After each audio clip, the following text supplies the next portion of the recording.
긴 장마에 농민들의 걱정이 커지고 있습니다. 장마가 시작된 이후 광주 전남 지역 농경지 2,000헥타르가 침수됐고 채소와 과일의 작황에도 이상이 걸렸습니다. 충북 청주시 오송읍 한 지하차도의 침수로 최소 13명이 숨지는 사고가 발생한 가운데 광주 전남 지하차도 44곳 중 침수 발생 시 차량을 통제하는 자동 차단 시설이 갖춰진 곳은 9곳에 불과한 걸로 나타났습니다. 민주당의 권리당원 모집이 사실상 지난주 마감됐습니다. 그동안 당원 모집 할당과 지지 후보 명기 논란 등 잡음이 끊이질 않으면서 호남에서라도 경선 제도를 손봐야 하는 것 아니냐는 목소리가 커지고 있습니다. 광주광역시 광산구의 한 다가구 주택에서도 전세 사기가 의심되는 피해가 발생했습니다. 광주 전남 곳곳에서 전세 사기가 잇따르면서 피해자들이 속출하고 있습니다. 여러분 안녕하십니까? KBC 8시 뉴스입니다. 언제 끝날지 모를 긴 장마에 농민들도 걱정이 태산입니다. 장마가 시작된 이후 전남에서만 농경지 2,059헥타르가 물에 잠겼습니다. 작황에도 비상이 걸렸습니다. 임경섭 기자입니다. 넓은 들판이 완전히 물에 잠겼습니다. 도로 위까지 물이 넘칩니다. 지난 주말 시간당 최대 70mm가 넘는 비가 쏟아지면서 침수된 겁니다. 침수 현재 되어 있는 것이 한 50억 대 돼요. 앞으로 비가 내린다고 봐서는 농사를 못 건진다고 봐야죠. 3년 전 수해로 이미 큰 피해를 입었던 농민 오종원 씨는 매일 하늘만 쳐다봅니다. 언제쯤 비가 그칠지 시름만 깊어지고 있습니다. 한참 잘 자라야 할 벼 같은 경우 생육에 굉장히 지장이 많이 있죠. 햇빛을 받고 또 적당히 땅도 말라야 되는데. 장마가 시작된 이후 전남에서만 농경지 2,059헥타르가 물에 잠겼습니다. 작황도 비상입니다. 오랫동안 햇빛을 쐬지 못하면서 생육에 문제가 생긴 겁니다. 오랫동안 햇빛을 보지 못하면서 오이가 이렇게 기형이 오거나 시들어 버렸습니다. 앞으로가 더 걱정입니다. 길어진 장마에 상인들의 발길도 뚝 끊겼습니다. 상인들이 와서 밭 통째로 사가는데 지금 상인들이 비 때문에 전혀 들어오지를 않고 있어요. 광주 전남에 호우경보가 내려진 가운데 기상청은 오는 19일까지 100에서 200mm의 비가 더 내릴 것으로 내다봤습니다. KBC 임경섭입니다. 지난 15일 충북 청주시 오송읍의 한 지하차도가 침수돼 최소 14명이 숨지는 사고가 났습니다. 특히 지하차도에는 침수 발생 시 차량을 통제하는 자동 차단 시설이 설치되지 않아 인명피해를 키웠다는 지적이 나오고 있는데요. 광주와 전남 지역의 지하차도 현황을 살펴봤더니 위험한 건 마찬가지였습니다. 조윤정 기자입니다. 광주 광산구에 위치한 신덕 지하차도입니다. 침수가 발생해 30cm 이상 물이 차면 진입 차단 시설이 자동으로 작동됩니다. 차량 통행을 즉각 막을 수 있어 침수 사고 예방을 위한 중요한 대책 중 하나로 꼽힙니다. 하지만 현재 광주 전남 지역 내에 설치된 자동 차단 시설은 턱없이 부족합니다. 광주에선 전체 지하차도 24곳 중 6곳에, 전남의 경우 20곳 중 불과 3곳에만 차단 시설이 설치돼 있을 뿐입니다. 제 뒤로 보이는 곳은 선운 지하차도입니다. 차도의 길이만 무려 600m에 달하고 인근에 황룡강과 하천이 위치해 있어 침수 위험이 더 높지만 보시는 것처럼 자동 차단 장치가 설치돼 있지 않은 상황입니다. 자동 차단 시설이 없는 대다수 지하차도의 경우 지자체 공무원이나 경찰, 소방 등 대기 인력이 직접 통제에 나서야 합니다. 뒤에 CCTV 상판을 주시하고 있다. 그러다 이 이상 징후가 발견이 되면 우선 그 직원분들이 먼저 나갑니다. 한 방향 막고 다음에는 직원이 나가서 우선 막고 막는 와중에 경찰하고 소방서에 저희들 유관기관 연결해가지고. 하지만 불과 수십 초 만에 물이 차오르는 지하차도 침수 사고 특성상 사람의 통제만으로는 한계가 있다는 지적입니다. 부산의 지하차도 이 문제가 생긴 뒤로 아직까지 설치가 안 됐다는 것은 그 재난에 대한 예산 집행을 후순위로 둬서 그렇지 않는가 이렇게 생각이 듭니다. 지난달 27일 광주에서는 중림 지하차도를 통과하던 버스가 물에 잠기는 사고가 났고 이튿날 새벽에도 굴다리를 지나던 트럭 운전자가 쏟아진 물에 고립돼 구조되기도 했습니다. KBC 조윤정입니다. 무안 남악 지하차도의 차량 진입이 처음으로 통제됐습니다. 경찰은 오늘 오후 3시 30분쯤 무안 남악 신도시 일대에 시야를 가릴 정도의 폭우가 10여 분 이상 쏟아지자 차량의 지하차도 진입을 1시간가량 통제했습니다. 경찰은 남악 지하차도가 침수될 정도로 심각한 상황은 아니었지만 선제적으로 차량 통제에 나섰다고 밝혔습니다.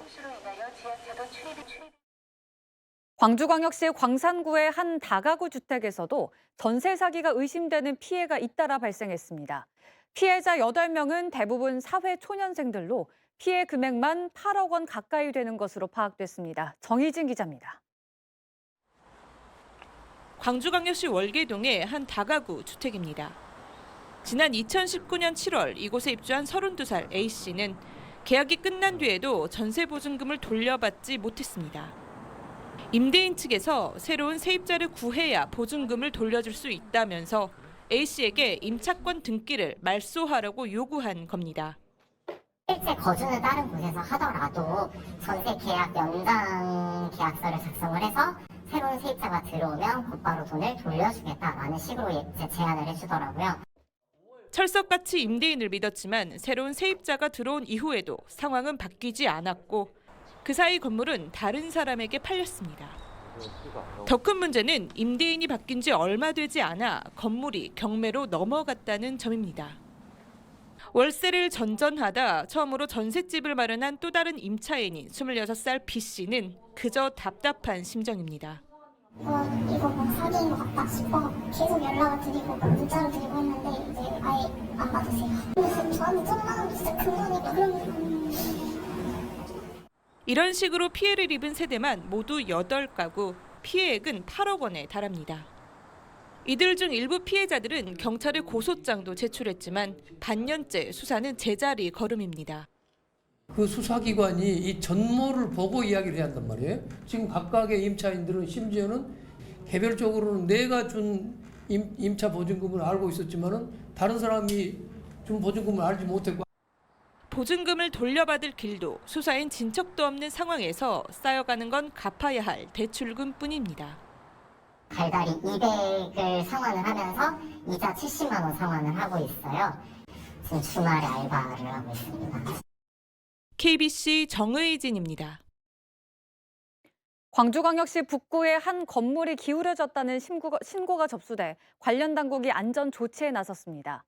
광주 북구는 오늘 오후 1시쯤 광주시 풍양동의 한 2층 상가 건물이 기울어졌다는 신고를 받고 출동해 일부 땅 꺼짐 현상을 확인했다며 해당 건물에 대한 출입을 통제하고 안전 점검을 벌이고 있다고 밝혔습니다.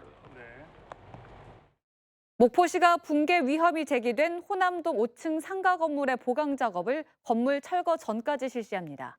목포시는 구조재를 보강해 건물 안전도를 높이고 통제 범위를 좁혀 시민 불편을 최소화하는 한편 4명의 건물 소유주와 철거를 위한 협의를 진행하고 있습니다. 지난 14일 기둥 파열 등으로 붕괴 위험 신고가 접수된 이 상가 건물은 건물 사용 중지 명령이 내려져 있습니다. 더불어민주당의 내년 총선 경선에서 투표권 행사를 할 수 있는 권리당원 대리 모집이 지난주 마감됐습니다.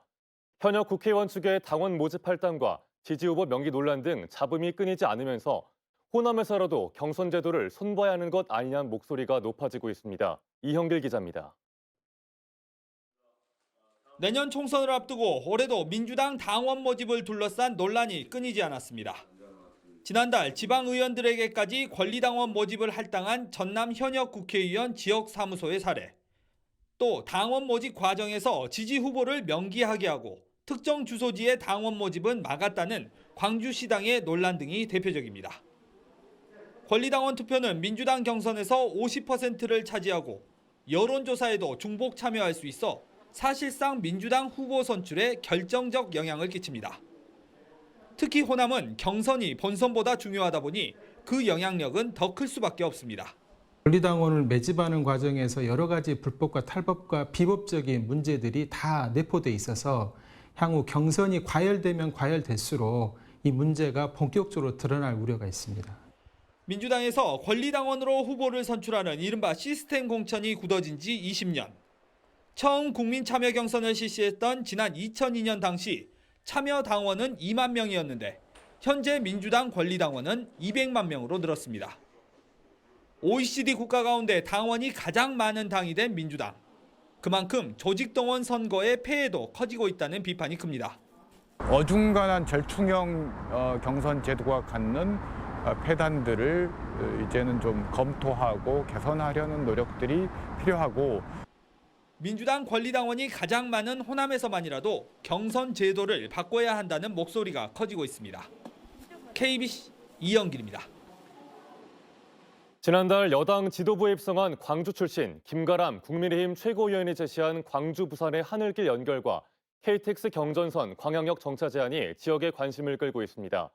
제시한 정책이 실현될 경우 더불어민주당 일색인 광주 전남에도 변화의 바람이 불 걸로 보입니다. 이상환 기자입니다.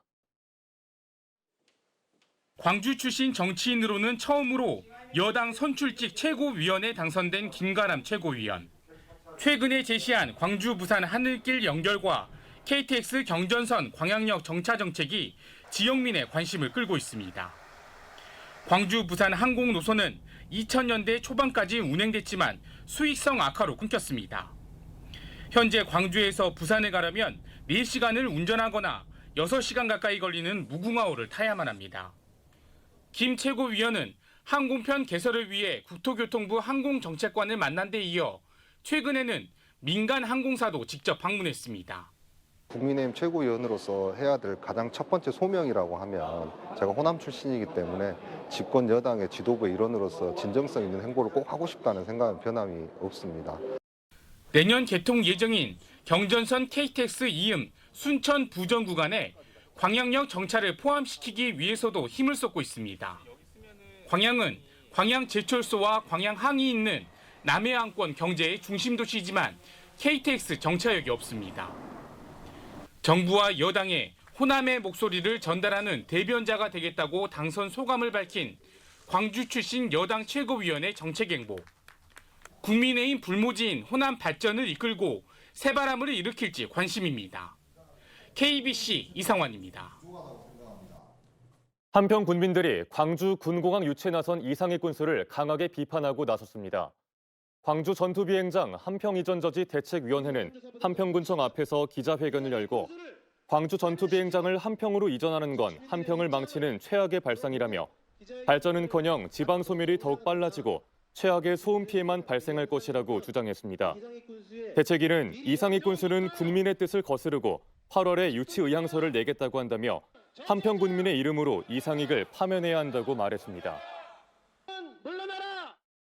광주 지역 시민단체가 광주 신세계 백화점 확장을 위해 시 도로를 편입하면 신세계가 600억 원의 이익을 얻게 된다고 주장했습니다. 참여자치 21은 오늘 성명서를 통해 신세계 확장 이전 부지 감정평가 금액은 시 도로를 편입하면서 당초보다 600억 원가량 높아질 걸로 예상되는데도 광주 신세계 측은 기부 체납의 규모 축소를 위해 나서고 있다고 비판했습니다. 또 백화점 확장으로 교통지옥이 불을 보듯 뻔한 상황에서 시 도로까지 편입시켜주면서 480m 도로 개설 조건만으로 사업 계획을 승인하는 건 말이 되지 않는다고 덧붙였습니다. 5.18 정신을 헌법 전문에 수록하기 위해 국회의원 200여 명에게 서명을 받는 계획이 추진됩니다. 강기정 광주광역시장은 제75주년 재헌절을 맞아 5.18 정신을 헌법 전문에 수록하기 위해 이병훈 민주당 광주시당 위원장을 중심으로 여야를 넘어선 추진 대표단을 꾸려 국회의원 200여 명의 서명을 받는 방안을 추진하고 있다고 밝혔습니다. 당초 제안한 5.18 헌법 전문 수록 추진본부라는 거대한 기구를 조직하는 것보다는 실질적으로 헌법 개정안을 발의하는 게 우선 과제라고 생각해 추진 대표단을 구성하기로 했다고 덧붙였습니다. 정의당이 전남대 여학생들을 대상으로 한 개인정보 유출 사건에 대해 전남대가 즉각 개인정보 보안 강화에 나서라고 촉구했습니다. 청년 정의당 전남대 학생위원회는 오늘 성명서를 내고 최근 전남대 여하구들의 학교 포털 사이트의 아이디와 비밀번호를 알아내 민감한 개인 신상과 집안 환경, 성적 등을 열람하는 일이 발생했다며 전남대가 즉각 유관 사이트의 계정 보안을 강화하고 이번 사건과 관련된 학생들을 강하게 처벌하라고 요구했습니다. 오늘 오후 4시쯤 광주광역시 삼각동의 한 아파트에서 태어난 지 1년이 안 된 아기가 숨진 채 발견됐습니다. 광주 북부경찰서에 따르면 아기의 어머니인 30대 여성은 유서를 남기고 극단적 선택을 시도해 병원으로 옮겨져 치료를 받고 있는 것으로 알려졌습니다. 경찰은 사인을 밝히기 위해 아기의 시신을 부검하는 것을 검토하는 한편 아기의 아버지를 상대로 정확한 경위를 조사하고 있습니다. 보건의료노조의 총파업이 종료됐지만 광주시립요양병원 등 일부에선 파업이 계속되고 있습니다. 보건의료노조 광주 전남 지역본부에 따르면 지난 14일 총파업 종료 이후 협상이 결렬된 전남 동북권 최대병원 성가롤로병원에서 파업이 계속되고 있고 광주시립 제1-2요양병원도 총파업 종료와 별개로 공공의료 정상화를 요구하며 무기한 파업을 이어가고 있습니다. 반면 조선대병원과 기독병원 등의 노조원들은 의료 현장으로 복귀했습니다. 일제 강제동원 피해자인 이춘식 할아버지에 대한 공탁 서류가 제출됐지만 재차 서류 보정 권고가 내려졌습니다. 광주지방법원은 행정안전부 산하의 일제 강제동원 피해자 지원재단 측이 지난 14일 두 번째로 제출한 이 할아버지에 대한 공탁 신청에 대해 법원 공탁관이 주민등록초본 누락을 이유로 보정 권고 결정을 내렸다고 오늘 밝혔습니다. 광주 전남 지역 종교계가 일본 후쿠시마 오염수 해양 방류에 대해 우려를 나타냈습니다. 광주 종교인 평화회의는 기자회견을 열고 오염수 해양 투기가 생태계에 미칠 영향을 신중히 검토해야 하지만 관련 학자들마저 전혀 다른 이야기들을 하고 있어 우려된다며 일본 정부는 해양 투기 계획을 즉시 철회해야 한다고 촉구했습니다. 광양 포스코 배구나트홀이 대대적인 개선 작업에 들어갑니다. 포스코 광양제철소는 금호동 배구나트홀에 40억 원을 투입해 조명과 음향 시설을 최신 디지털 시스템으로 바꾸고 영화 상영용 프로젝터도 초고해상도로 교체해 영상과 음향 품질을 대폭 개선합니다. 또 관람객들의 공연 접근성과 편의성을 높이기 위해 모바일 입장권 등을 도입한 자동화 입장 관리 시스템을 구축할 예정이며 공사 기간인 내년 1월까지 공연장은 임시 휴관에 들어갑니다. 2023 광주 국제 태권도 아카데미가 오늘 조선대학교 해오름관에서 막을 올렸습니다. 조선대와 광주 국제 태권도 아카데미 조직위원회가 주관하는 이번 대회는 7박 8일간의 일정으로 전 세계 9개국 200여 명의 태권도 수련생들이 그동안 연마한 태권도 실력을 겨루고 한국 문화를 체험합니다.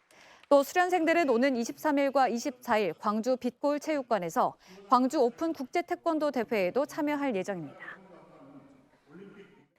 전라남도가 호남권 유일의 국가 대형 연구시설인 초강력 레이저 연구시설 유치에 총력을 기울이고 있습니다. 전라남도는 초강력 레이저 연구시설을 유치하기 위해 공감대를 확보하기 위해 1년 전부터 한국광학회 등 연구기술단체와의 심포지엄, 대학들과의 레이저 전문 인력 양성 협약 등을 통해 레이저 연구시설 최적지가 전남임을 알려왔습니다.